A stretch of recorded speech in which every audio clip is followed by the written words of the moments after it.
राजधानी में कोरोना संक्रमण के बढ़ते मामले और केंद्र एवं राज्य सरकार की विफलता को लेकर दिल्ली प्रदेश कांग्रेस के कार्यकर्ताओं ने आज दिल्ली की 1000 जगहों पर धरना दिया।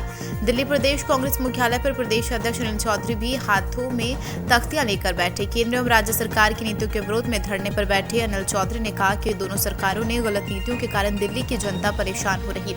अस्पताल में ना तो इलाज मिल रहा और ना ही उनकी टेस्टिंग हो पा रही, जिस कारण दिल्ली कांग्रेस धरने पर बैठने को विवश है।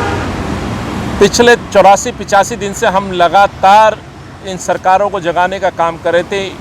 जो दिल्ली के अंदर संक्रमण फैल रहा है, जो मौतें हो रही हैं, उसको लेकर निरंतर संपर्क कर रहे थे, लेकिन सरकार सुन नहीं रही। दिल्ली के महामहिम के पास भी हम गए, बातें हमने रखी, हमें आश्वासन मिला।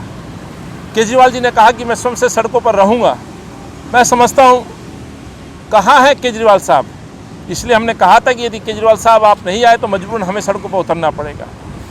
जिस तरह से सर्वदलीय बैठक में संजय सिंह जी अमित शाह जी की तारीफ करते नजर आए और अमित शाह जी जाके एलएनजेपी हॉस्पिटल में दिल्ली सरकार की तारीफ करते नजर आए, मैं कहना चाहता हूं कि दोनों ही सरकारें अपनी तारीफों की आड़ में एक दूसरे की कमियां, नाकामियां और अपनी विफलताओं को छुपाने का काम कर रहे हैं। इसी के लिए आज हम सड़कों पर बैठे और हमने आगाह किया था कि आपने लोगों की नहीं सुनी तो मजबूरन कांग्रेस के कार्यकर्ताओं को सड़कों पर उतरना पड़ेगा, जिसके तहत हम लोगों के बीच से अपनी दहलीज से यानी अपने घर से हम आज प्रोटेस्ट कर रहे हैं, सरकारों को जगाने का काम कर रहे हैं।